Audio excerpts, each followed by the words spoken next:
Casino Royale, a casino where Bond can't quit until he's winning, which at the moment he most definitely ain't.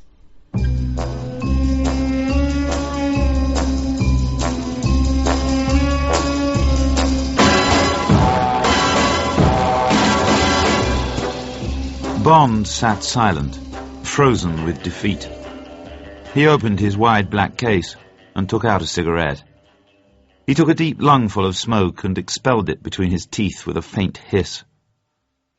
What now? Back to the hotel and bed, avoiding the commiserating eyes of Matisse and Leiter and Vesper?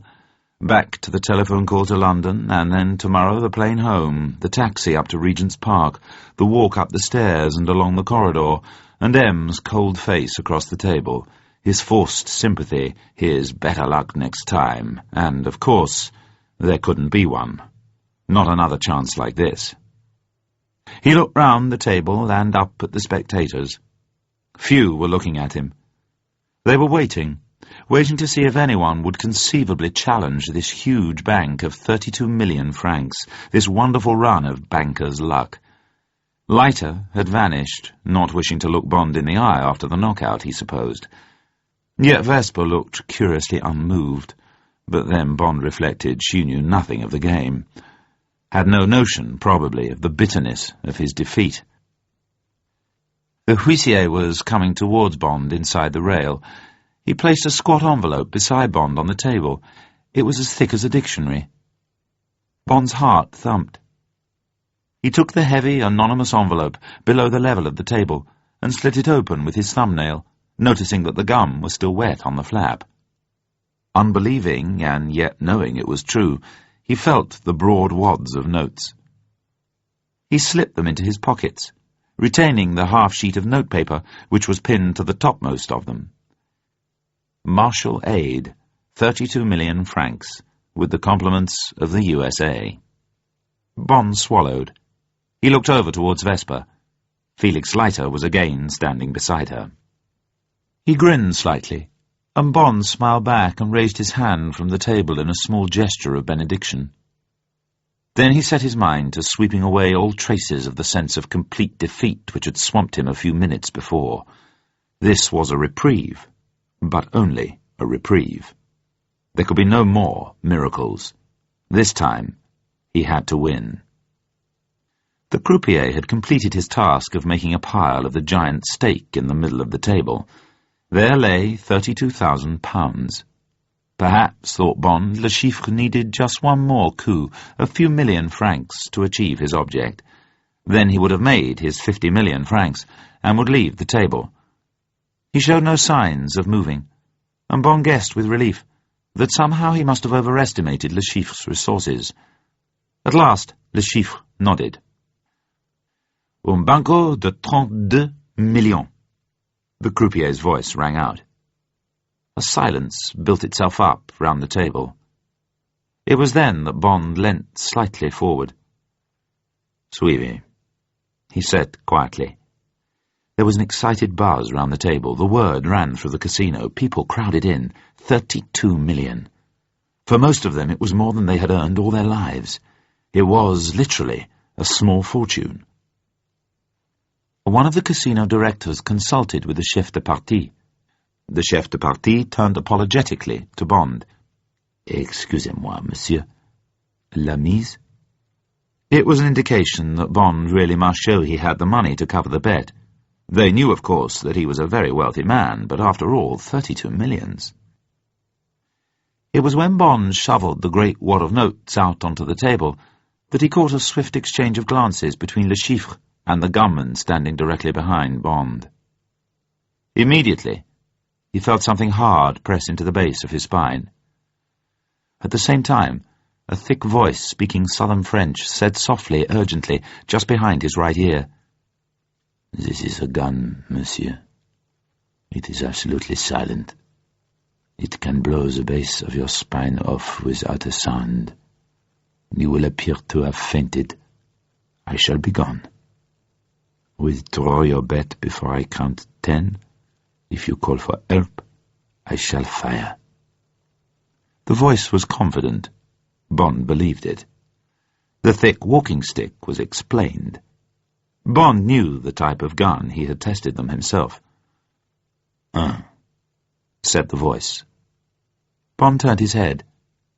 There was the man, leaning forward close behind him, smiling broadly under his black moustache, as if he was wishing Bond luck, completely secure in the noise and the crowd. The discoloured teeth came together. "De," said the grinning mouth. Bond looked across. Le Chiffre was watching him. His eyes glittered back at Bond.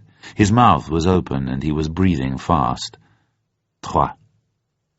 Bond looked over at Vesper and Felix Leiter. They were smiling and talking to each other. The fools! Where was Matisse? Where were those famous men of his? Quatre. Couldn't someone see what was happening? Cinq. The croupier was tidying up the pile of notes. The chef de partie bowed smilingly towards Bond. Directly the stake was in order, he would announce, "Le jeu est fait," and the gun would fire, whether the gunman had reached 10 or not. Six. Bond decided. It was a chance. He carefully moved his hands to the edge of the table, gripped it, edged his buttocks right back, feeling the sharp gun sight grind into his coccyx. Sept. The chef de partie turned to Le Chiffre with his eyebrows lifted, waiting for the banker's nod that he was ready to play. Suddenly, Bond heaved backwards with all his strength. His momentum tipped the crossbar of the chair back down so quickly that it cracked across the Malacca tube and wrenched it from the gunman's hand before he could pull the trigger. Bond went head over heels onto the ground amongst the spectators' feet, his legs in the air. There were cries of dismay. Hands helped him to his feet and brushed him down. Bond held on to the brass rail. He looked confused and embarrassed. He brushed his hands across his forehead. "A momentary faintness," he said. "It is nothing. The excitement, the heat." There were expressions of sympathy. Would Monsieur prefer to withdraw, to lie down, to go home? Should a doctor be fetched? Bond shook his head. He was perfectly all right now. His excuses to the table. To the banker, also. A new chair was brought, and he sat down. He looked across at Le Chiffre. Through his relief at being alive, he felt a moment of triumph at what he saw. Some fear in the fat, pale face. There was no trace of the gunman, but the huissier was looking for someone to claim the Malacca stick. Bond beckoned to him. "If you will give it to that gentleman over there." He indicated Felix Leiter. "He will return it. It belongs to an acquaintance of his." Bond grimly reflected that a short examination would reveal to Leiter why he had made such an embarrassing public display of himself. He turned back to the table and tapped the green cloth in front of him to show that he was ready. "La partie continue," announced the chef impressively. "Un banco de 32 millions." The spectators craned forward. Bond's mind was clear again. By a miracle he had survived a devastating wound. The success of his gambit with the chair had wiped out all memories of the dreadful valley of defeat through which he had just passed. The cards were waiting for him. They must not fail him. The 2 cards slithered towards him across the green sea. Like an octopus under a rock, Le Chiffre watched him from the other side of the table. Would it be the lift of the heart which a 9 brings or an 8 brings? He fanned the 2 cards under the curtain of his hand. The muscles of his jaw rippled as he clenched his teeth. His whole body stiffened in a reflex of self-defense. He had 2 queens, 2 red queens. They looked roguishly back at him from the shadows. They were the worst. They were nothing. 0. Baccarat. "A card," said Bond, fighting to keep hopelessness out of his voice. He felt Le Chiffre's eyes boring into his brain. The banker slowly turned his own 2 cards face up. He had a count of 3, a king and a black 3. Bond softly exhaled a cloud of tobacco smoke. He still had a chance. Now he was really faced with a moment of truth. Le Chiffre slapped the shoe, slipped out a card, Bond's fate, and slowly turned it face up. It was a 9. A wonderful 9 of hearts. the card known in gypsy magic as a whisper of love, a whisper of hate. The card that meant almost certain victory for Bond. Bond's cards lay on the table before him, the two impersonal pale pink patterned backs, and the faced 9 of hearts. The sweat was running down either side of the banker's beaky nose. His thick tongue came out slyly and licked a drop out of the corner of his red gash of a mouth. He looked at Bond's cards, and then at his own, and then back at Bond's. Then his whole body shrugged, and he slipped out a card for himself from the lisping shoe. He faced it. The table craned. It was a wonderful card. A 5. 8 à la banque, said the croupier. As Bond sat silent, Le Chiffre suddenly grinned wolfishly. He must have won.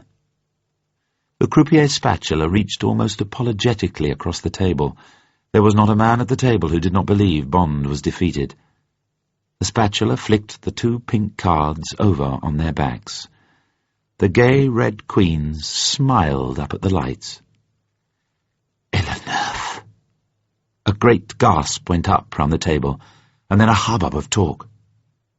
Bond's eyes were on Le Chiffre. The big man fell back in his chair as if slugged above the heart. His mouth opened and shut once or twice in protest, and his right hand felt at his throat. As the huge stack of plaque was shunted across the table to Bond, the banker reached into an inner pocket of his jacket and threw a wad of notes onto the table. The croupier riffled through them. Un banco de 10 millions, he announced. This is the kill, thought Bond. This man has reached the point of no return. He has come to where I stood an hour ago, and he is making the last gesture that I made. But if this man loses, there is no one to come to his aid. No miracle to help him. Bond sat back and lit a cigarette. On a small table beside him, half a bottle of Clicquot and a glass had materialized. Without asking who the benefactor was, Bond filled the glass to the brim and drank it down in 2 long draughts. Banco, he said, speaking straight at Le Chiffre. Once more the 2 cards were borne over to him, and this time the croupier slipped them into the green lagoon between his outstretched arms. Bond curled his right hand in, glanced briefly down, and flipped the cards face up into the middle of the table. Le neuf, said the croupier. Le Chiffre was gazing down at his own 2 black kings. Et le baccarat. And the croupier eased across the table the fat tide of plaque. Le Chiffre watched them go to join the serried millions in the shadow of Bond's left arm. Then he stood up slowly, and without a word he brushed past the players to the break in the rail. He unhooked the velvet-covered chain and let it fall. The spectators opened a way for him. They looked at him curiously and rather fearfully, as if he carried the smell of death on him. Then he vanished from Bond's sight.